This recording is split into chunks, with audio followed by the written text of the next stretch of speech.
Hôm nay sẽ giới thiệu mô hình chất lượng dịch vụ tới các bạn nào đang làm cái luận văn mà về cái dạng mà sự hài lòng. Đó. Thì thường thường mô hình này á, nó có 22 câu hỏi thì tác động vô sự hài lòng.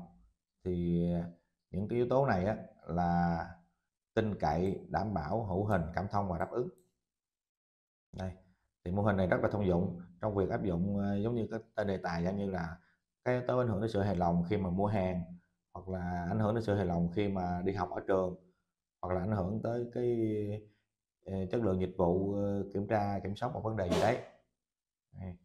Thì đây là mô hình thông dụng nhất, và nếu làm luận văn bằng mô hình này thì chắc chắn là điểm nó không có tuyệt đối rồi, nhưng mà nó sẽ giải quyết được vấn đề là mình sẽ được qua cái môn này. Bởi vì á, cái đây là mô hình chuẩn, có thể là nghiên cứu của nhiều nghiên cứu trước rồi, nên là mô hình nó chuẩn, nó không có bị nghĩa là có rất nhiều cái cơ sở lý thuyết liên quan tới phần này. Rồi, chào bạn.